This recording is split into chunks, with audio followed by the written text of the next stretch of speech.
Hey up everyone, welcome back to Tech Automotive. Got one for you today. Ever had one of them jobs where you think, yes, it's going to be dead easy, dead easy. Turns out to be a nightmare. This is one of them. I'll not say much more. Let's have a look.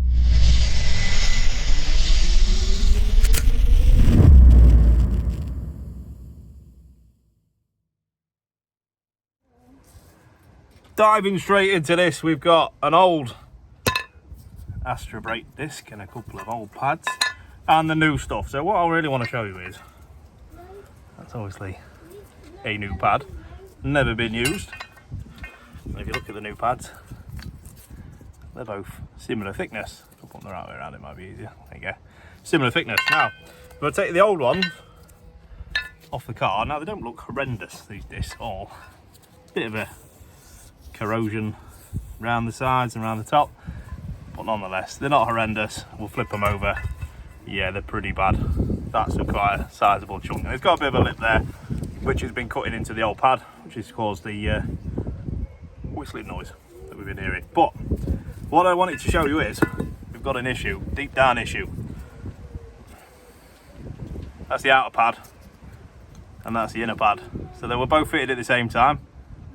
And can you see the massive difference in thickness there? It's huge. So what I want to do is show you my findings. So that's all we've got hardware versions at the minute. We've got new and we've got old. Excuse my there. But we're going to show you now on the car sort of what I think the issue is, and we'll go from there. Right, so this is the driver's side rear caliper. I've obviously moved the handbrake cable out of its stops and stuff like that just to get the best angle. Now, as you can see, this boot's in. It's probably better than it was when I first started, because I've been in there and put some grease in there to try and help whatever's gone wrong. So I'm hoping, so we've got sliders are all right. There's no real C's there, everything's working. I've cleaned them up and greased them, because for some reason in these pads you don't get new shims, whatever. So I think the issue is here. Now, with this boot being twisted, it's allowed a little bit of moisture in there, and I'm hoping, I've had a look and I've peeled the boot back, it doesn't look too bad in there, so I've cleaned it out and greased it. I'm going to see if it goes back now, and if not, it's going to need some refurby, but let's hope we can save the customer some money and obviously cause or solve an issue. Really, this can go one or two ways. It's going to go, hopefully going to go the way I want it to, and it's not going to cost a caliper. Nonetheless, if corrosion has set inside there too badly, like I can show you on camera, to be fair, hopefully you can get past the grease. There's not a lot of nastiness in there. There's a bit at the front, as you can see, a bit at the top, but in there it's not too bad. So I'm hoping we can rescue this. So I'll set the camera up now and you can watch me wind it back with the tool that I showed you in the intro. Links will be down in the description, and let's get going. So I've got my wind back tool. It's a normal right hand thread. We've got the tool there, and we've got the adapter there. Now I have ground that bit out because it seems to fit Volkswagens perfectly when I've ground that out. So we'll put this together now. So that just slips over there like so, and that just pops onto there. So that's what you should end up with. Now hopefully you can get in there and you can see what I'm doing.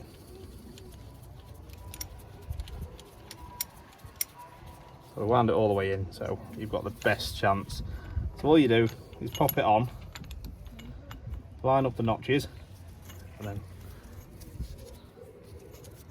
wind it back out to this.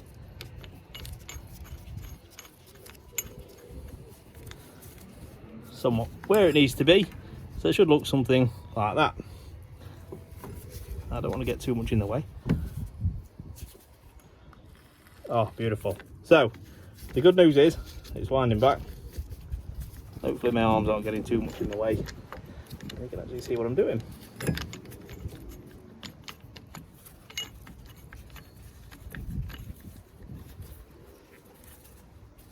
we go. So there we go. Now I have taken the brake fluid reservoir cap off. We don't need any extra pressure in that. Two reasons: we don't want to blow any seals, and we don't want to chuck brake fluid everywhere.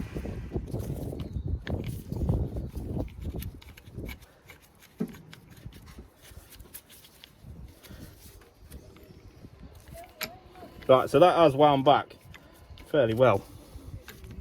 Let's get it off. Right, so now all we need to do is, you can see this boot. It's a little bit mangled, so if we can set that up. So we're getting rid of any air pockets. Like so. Like that. How much better does that look from the twisted mess that it was when we started? So guys, if you are doing rear brakes, because you have to twist the piston back, just get in there, preferably with some red rubber grease that's friendly to your rubber seals and your rubber boots. Get in there, lube it up, and make sure you're not going to tear that boot. You tear that boot, the weather's going to get in there, it's going to seize this caliper solid, and you're going to end up having to pay for a new one. That's all I wanted to show you, really. So we'll jump into the outro. I'll have a little chat with you, and hopefully down in the comments, just chuck some comments down there, the ways you do it, the things you use, the best tools for it, and I'll see you in the next one. A little bit of boneless footage here. So about an hour and a bit's gone by now. We had an issue with the passenger side. Now on the driver's side, which I showed you, the boot was all twisted, but it wasn't split, unfortunately. As you can see, that one is split, so it's allowed all the elements to get inside. So I can rip it because it's got to go be refurbed anyway. Let's just pull that back, and all the good stuff in there has gone and corroded it, stopped it from moving. You can see a tinge of red across the caliper as well. That's brake dust. And if I show you exactly what happened to the brake pad from this seized caliper, just so you know what you're looking out for. So this is the brake pad from the seized side, and obviously this is the outside of that same caliper. It's not been working right, and has caused that all from the product of a knackered caliper. So that's going to go be refurbed now. The car's all built back up and done with a new caliper, and yeah, I'll bring you along for that one. That could have gone better. I'm not going to lie, that could have gone a lot better. I'm pretty sure the customer was not prepared for a little bit more of a bill than was originally discussed. But hey ho, we do come across these things, and they are near enough always part of a job. You can prepare for the worst, but it's never fully prepared for the worst, because you just don't know what's going to happen until you're in there. So that's what's happened. I've stripped the brakes down. The first caliper, as you saw in the video, was a bit, is it savable, is it not? We got there, we saved it, the boot wasn't torn, everything went swimmingly. I come off camera and boom, that's where it all went wrong. Passenger side, no brake pad on the inside, as you saw, noisy, red brake dust everywhere, including all over the wheel, and it's just one of them things. So I tried to wind it back, having none of it. Hopefully the pictures and the videos showed exactly what was going on, and yeah, so we got to the bottom of it. We got there, we're sorted. Customers well chuffed, we got it all done in one day. I wanted to bring you along just to show you these things happen. These things happen. Mechanics is not straightforward at all, but hopefully we can make it a little bit entertaining for you, and also show you little bits and bobs that you may or may not come across if you're working on your own car. So that being said, thank you very much for coming along. As always, comments, always welcome in my videos. I love talking to you guys out there. All the links to the tools that I've used today that I've shown you will be down there as well. Dive down there, chuck us a comment, let me know if you do anything differently, and I will see you in the next one. Take care, ta-da.